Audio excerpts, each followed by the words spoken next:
What's the best way to enjoy the beauty of a full moonrise? How about outdoor camping and a moonlit walk at the Great Salt Lake State Park? We got the details for you.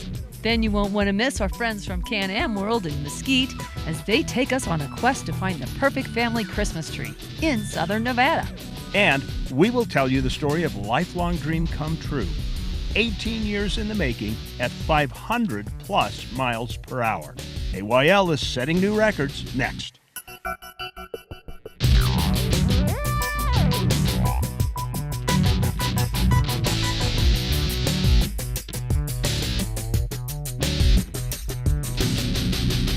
Chad, you built yourself a beautiful fire there. You nice little Cub Scout you are.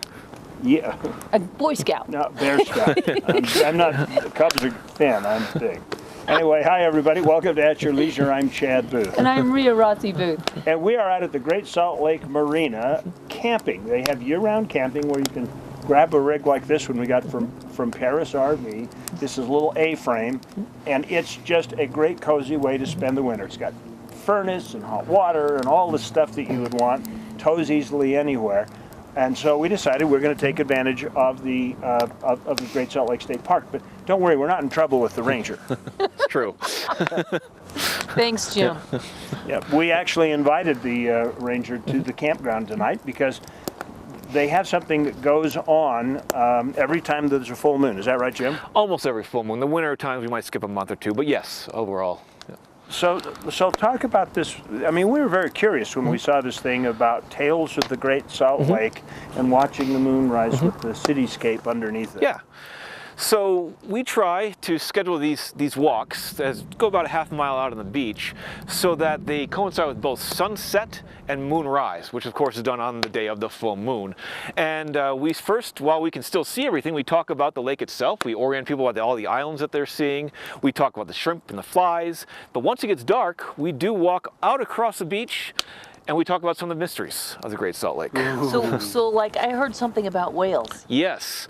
So the whales of the Great Salt Lake is a story that's been told since the 1870s. There was an article in the Provo Inquirer that said, do you remember how 15 years ago an Australian named James Wickham brought 2 whales to the Great Salt Lake, and now there is a herd of 100 of them. So you can figure out if that's true or not, but when the lake is only 35 feet deep at the deepest, a 100-foot whale is going to be kind of tough to have in there. How did he get them over here in the first place? He said he put them in a train. Oh, in a train? In a train. Okay, all right. So you can figure out if that would work as well. So, Never know. Yes. what's your favorite tale? I've always heard my whole life that there's a fighter from Hill Air Force Base at the bottom of the lake somewhere. I think that actually might be true. We have had a number of plane crashes here over the past, well, as long as there are planes in the Salt Lake Valley, there have been plane crashes in the Great Salt Lake. I don't know where it is, but it is. That's not a myth, that's actually true. It has happened. Did they eject first, or did they go down with it? I think they ejected. Oh my gosh. I could be wrong, but I believe that they did eject. Wow. So the question is, it's barely under the surface if it came in like this, right? But if it came in like this, you can boat over it. Yes, exactly. So what's your favorite story about the lake? What do you got for me? Well, I could tell you the story of the grave robber John Baptiste, but that's kind of a longer story. It's very mysterious, a little bit creepy, especially towards the end. I would actually recommend that people come out for one of our tours so you can hear it out in the darkness of the beach out there. With a full moon. And a yeah. little mist, maybe. It's just like now. Yeah. Order a little Yeah. mist. Look at it now. It's amazing right now, that full moon. All right, well, right now, okay, enough Sorry. howling over there. We have a story to do, Rhea. Welcome back to At Your Leisure, everybody. We're just sitting out here under the beautiful moon out at the Great Salt Lake, waiting for some action. Hot chocolate action. Hot chocolate action and marshmallows. Yeah, yes, indeed. You know, camping in the winter used to be a really big chore. We'd all put our campers away. When I was a kid, we had a jet head, no insulation underneath. It had a little tiny heater that didn't even heat one room, and a 12-volt battery, and everything else was propane. So, you know, it just wasn't feasible These new trailers, like this one we got from Paris, are just remarkable because they got Wi-Fi on them, they got solar panels on them, they've got full furnaces, hot and cold running water, which we didn't have in our jet. I know, and they've got like a little barbecue you can set up out here. I mean, I really want one of these under the tree for Christmas with a big bow on it. Well, you go talk to Brett Paris and see if he'll be Santa Claus. Maybe he can sell me one. I don't think he can get it down the chimney. No, probably not. Anyway, what we really want to talk about, though, is camping in Utah. We've got 43 parks across the state, and most all of them south of I-70 are open all year long. And there are only a few of them up here in the north. But if you live on the Wasatch Front and you want to get away from it for a weekend, I got to tell you, the Marina out here and Antelope Island are two of your best picks. There are like 3 campers out here tonight. And they're so close to the Wasatch Front. That's beautiful out here. That's true. You got the lights behind you, and, and you can watch the moon. Yeah. Well, right now it's time for us to go join an adventure along the way. All right, let's do this. Okay. Oh, yeah. Oh, you okay. did it wrong. Yeah, here. Now let's do it. All right, here you go. Cheers. Welcome back to At Your Leisure.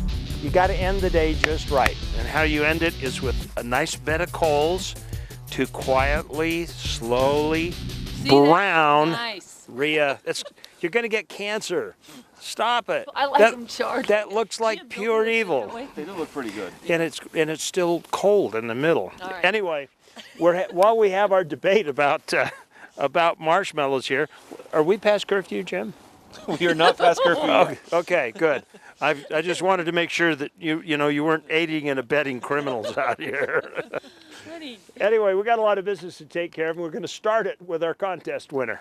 Our contest winner this week is license number W807HJ, a truck hauling an ATV out into the San Rafael Swell. Fun. You just won a $400 RIFAB gift certificate. Oh, what a perfect gift. RIFAB, the best metal fabrication for your rig ever. Visit rifab.com.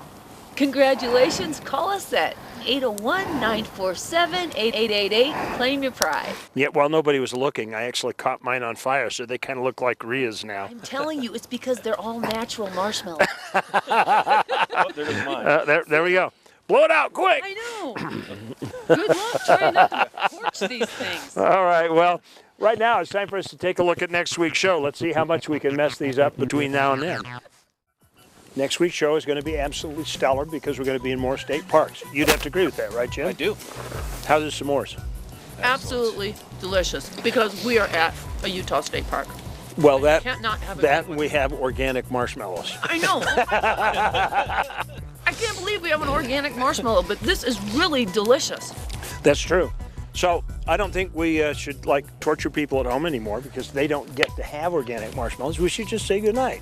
And get over here and enjoy this beautiful scenery. I can't believe you can camp here all year round. Yeah. This is awesome. Just remember, there's adventure around every bend. You just got to get out there and create your own adventure. At your leisure. Toast, everybody. Toast, Or thanks. graham cracker.